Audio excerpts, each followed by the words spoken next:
What's up, guys? Welcome back to the channel. Welcome back to another video. Now, I know I said in the past videos that actual cooking videos are coming soon, and they will be in one of the next one or two videos. But before I actually get into those, I thought we've already kind of gone over the basics of how to use knives, so I might as well show you some of the basics of other utensils that you're going to be using most commonly in your kitchen before I actually jump into the cooking videos and actually start using those different utensils. So on my island here, I have some basic kitchen utensils that I would use on a daily that you guys would probably use as well. And behind me there on the stove, I have some pots and pans. So in a second, I'm just gonna go over them, like I said, really quickly to give you a basic overview of what you probably already have laying around your house. What you might want to pick up, and again, things that you're going to be using pretty much every time that you actually go and cook something. So without further ado, let me flip the camera around and we'll go over everything here. Okay, so as you can see in front of me here, I have just kind of strewn out a bunch of different utensils. Now, I have on here more than you're actually going to need, but again, it's just kind of to show you, all the different styles that you can have and, different sizes of things are going to be used for different functions. So in no particular order, we can see on this side here, I have a bunch of different spatulas. I use pretty much only a couple of these on a daily. This is kind of my main workhorse one, but really, spatulas are used for, scraping down a pot or a pan. They all have a rubber edge, so they're not going to scratch anything. And really, if you're doing something like cooking eggs, you're going to want to use a spatula over, say, the wooden spoons, which we'll get to in a second. But yeah, you can see there's all kind of different sizes, everything from the little guys here to some of the bigger ones here, and all different shapes and sizes as well. Of course, like I said, different spatulas for different uses. Maybe you're trying to scrape out a really big pan, so you're going to use this. Say you're trying to get something out of a small jar, then the little spatula here, it's going to work best for you. So basically, that's spatulas. Again, really the size that you're going to be using is based off what you're actually, the application you're trying to use it for. As I said, I use kind of this guy or, something around this size if I'm doing some basic cooking. You can use it for stirring. And which leads us into the wooden spoons. Now, the wooden spoon is basically your workhorse utensil in the kitchen. Anything you're doing with a pot or a pan, you can use a wooden spoon for. The good thing with them is because they're wood, they hold up really nicely. They don't scratch any pan. So whether you have, a non-stick pan, just a regular cast iron pan or whatever, wooden spoon is going to be your go-to. Use it for stirring, scraping. Almost anything that you're going to be doing cooking-wise in the kitchen, you want to use a wooden spoon for. Moving on from that, we have kind of our two metal spoons. You can see just a regular spoon and a slotted spoon. Again, these I would typically use more for actually serving of food. Again, you never want to use a metal spoon in, say, a non-stick pan because that's just going to scrape off all your coating and make it not look so nice and also not function as well. Again, I wouldn't recommend using a metal spoon in any kind of pan. But if you are going to use a metal spoon, anything, again, don't use it on any kind of non-stick or Teflon. Maybe only use it on ones that are kind of a non-stick pan. But again, those are, I guess, are basically for service. But again, once you've used all these to actually make your food, you're trying to serve it to people, this is what you're going to use. And obviously, a slotted spoon, if you have anything that has liquid in it that you don't want to either get too much out, you're going to use that because then everything's going to be draining out. Moving on from there is your ladle. Again, this is more for service after the fact, not so much cooking. But say, we'll get to another video, you're trying to make, a chicken stock or something, you're going to need to use your ladle to skim the top. Again, I'll get to all that in a later video, guys, but this is just to show the basic utensils. So yeah, ladle, again, mostly used for serving, but it has application to cooking as well, transferring liquid between pots or something like that, then your ladle is definitely your go-to. And again, I only have one on here currently, but again, there's different sizes of ladles. This is kind of on the bigger side, but you can also have ones that are really, really tiny. And again, the size of the ladle kind of is determined by what actually application you're using it for. Moving on quickly from the ladle, we have our two different sizes of whisks. Now again, like I said, different sizes of whisks for different applications. So the big one, let's say if you're trying to, stir a big pot of soup or something like that, then obviously you can use a bigger one. But if you're just, maybe trying to beat up a couple eggs, then the small one is going to work just fine. Again, you're not going to try to beat up 1 or 2 eggs in a small bowl with the big whisk and vice versa. But yeah, anytime you need to beat something up or even stir, soups, the whisk is definitely your go-to. Beside that, I have a couple of different sizes of tongs. Again, different tongs for different sizes. You know, these small guys here I would use more for service than actually in, you know, prepping food. But you know, you have little pieces of meat or something, you can use that. And then with the bigger ones, now these I use mostly for barbecuing. But again, you know, if you're actually trying to, you know, these are good for the barbecue. They're a little bit bigger. You can see they have the padding on the handles here. So, you know, once again, if you're over a barbecue or grill or something, you're not going to be holding hot metal. And they're long, so you can kind of hold them at the back here and reach out to whatever you're trying to grab. And these ones here, they're just another little example with a, you know, kind of one-piece hinge. And again, tongs are kind of universal. It's basically, again, the application is up to you. But typically, you know, if you're going to be grilling something, I'd use bigger ones like this. If you're serving stuff, again, you want to use something smaller like this. They're just, you know, a bit easier to handle. And anything in between is basically up to you, either grilling, serving, or whatever application that you can really find for a pair of tongs. Basically, if you're trying to pick something up, you're probably going to want to be using a pair of tongs, you know, just to keep your hands out of the food. And then last but not least on the table here, we have our different styles of potato mashers. Now, again, I think these are pretty self-explanatory. You know, if you're making mashed potatoes, obviously you cook potatoes. And then honestly, the style of masher is really just down to personal preference. They all do the exact same job of mashing potatoes. It's just, you know, different ones will kind of give you different properties. You know, you'll use this one if you want it to be a little bit finer and smoother. But if you just want to kind of get the job done quickly and you don't mind some chunkier potatoes, you can use this one. It's a little bit bigger. It'll do the job in kind of half the time. And again, you know, these ones will do them a little bit finer. This one will do it a little bit rougher. But like I said, potato mashers will all do the exact same job. Again, it's just down to really to personal preference. So then now that we've seen the different utensils that you can use, let's kind of talk about different pots and pans. Now I just have one of my pot sets here. Now this is definitely not the definitive guide, but pretty much this set, it's a Jamie Oliver set and it's listed as a home set. And honestly, I've never come across, you know, having to cook something that a couple or all of these pots that you see in front of me can't handle the job. Obviously, you know, if you work in a big kitchen, you're probably going to have double the amount of this. But I'm guessing most of you that are watching these videos are just trying to cook something at home. So in this set, I have 1, 2, 3, 4, 5, 6, 7. I have 8 pots and pans, and like I said, I've never run into a situation where I've run out. We do actually have a separate set of pans in here, which is about the same.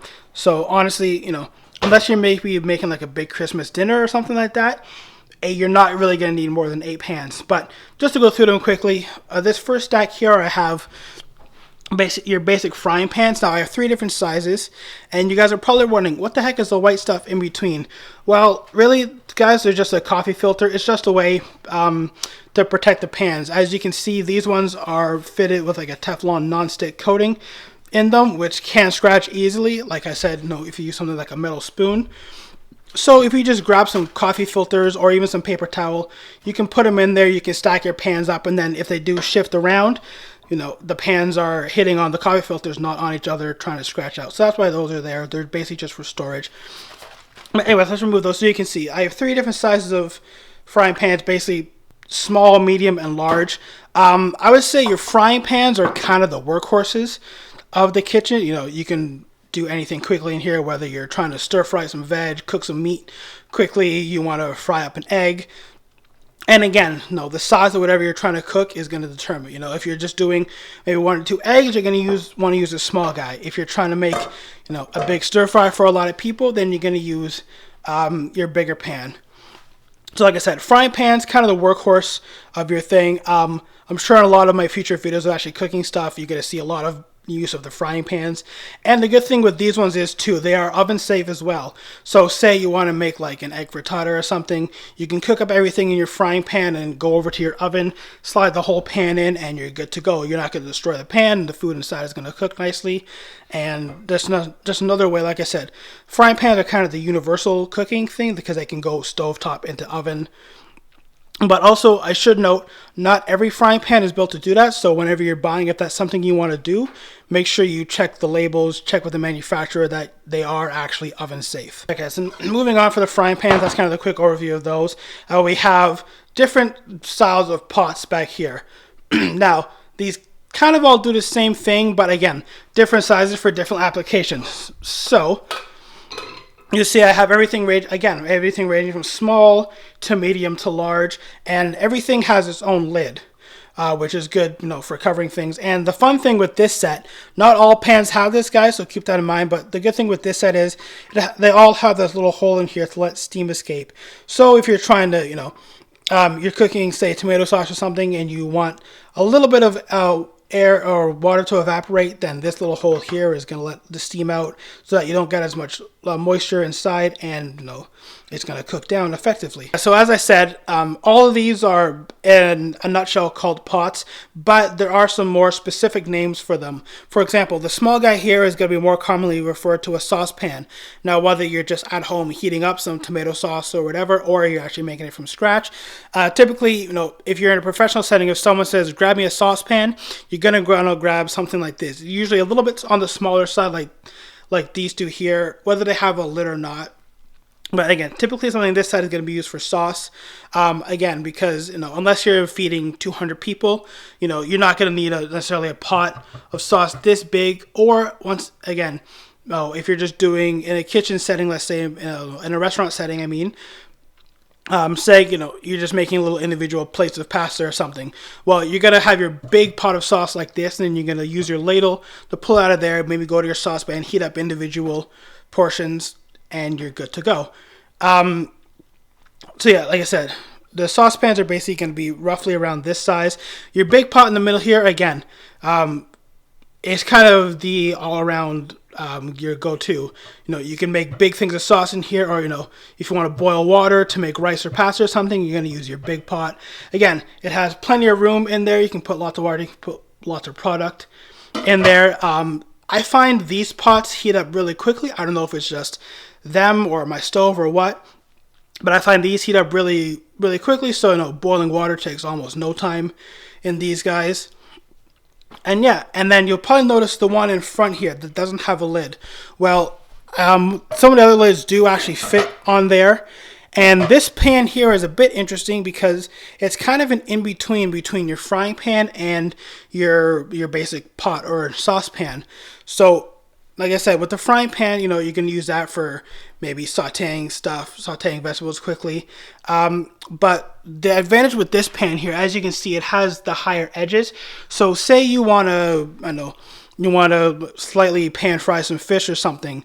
Well, in order to do that, you have to put some oil in there. Now, you'll notice, obviously, that the frying pan isn't very high. So the advantage with this one, you can be open like a frying pan. So, you can put your oil in there. You can fry your fish in there. You have enough of a gap that nothing's going to really come out. Or, again, say you just want to make, some rice or pasta. You can fill this up with water. You can stick your rice and pasta in there, and boom, you're good to go. So, like I said, while you can use everything for individual purposes, this one is kind of your in-between, which is why I like it in my set, because I can do multiple things with one pan and get away with it. Alright guys, so that's basically going to do it for that quick little overview. As I said, I just wanted to kind of give a basic rundown of some of the different utensils that I use on a daily that you guys probably just have kicking around your kitchen, and things that are going to be kind of popping up in later videos as I'm doing cooking, demos and stuff like that. So again, when I'm actually doing cooking stuff, I'll probably go a little bit more in depth as to why I'm using something. But again, there's your basic overview. Like I said, your wooden spoon is kind of going to be used for everything. If you're trying to stir pasta in a pot, you're going to want to use a wooden spoon. If you're trying to grill chicken on the barbecue, you're going to use a pair of tongs, etc., etc. And the good thing with all this stuff is you can pretty much get them at any kitchen store or dollar store. So you don't have to go crazy expensive in buying anything. And same goes for the pans. Now, my set, is a bit more on the expensive side. As I mentioned, it's a Jamie Oliver set made by Tefal. So, you're paying a little bit more to have his name on it. And my pans here are non-stick, so they have the non-stick coating. They have some other technology in them, like, there's a little red dot in the center that kind of glow red, so that the pan's at perfect heating temperature. So, like I said, these were on the more expensive side, but again, you can find a set of pans, at Kitchen Stuff Plus or something like that for $100, even under $100. Again, do you really need the non-stick for a pan? Not really. It does help in some aspects, but I showed you guys my other set there. They don't have non-stick on them. They work just as well.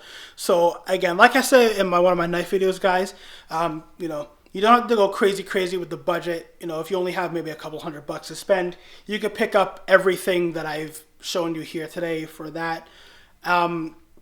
But yeah, like I said, there's a quick overview. Of course, when I do some more cooking demos, you know, I'll kind of explain more the different uses for each thing as I'm actually using them. But for now, little quick rundown. You know, I'm sure most of you guys probably have some of this stuff laying around your kitchen as well. So with that being said, stay tuned. Cooking videos are coming up. Like I said, either the next one or very soon the one after that. So stay tuned for that. I did a little bit of recipe testing yesterday, so I'm going to be bringing you that really soon as well. I have to tweak it ever so slightly. But I'm going to stop rambling on for right now so this video doesn't drag on too much. So if you enjoyed the video, remember to give it a big thumbs up. Subscribe to the channel if you're not already, if that's something that you want to do. And I'll see you on the next one. Bye.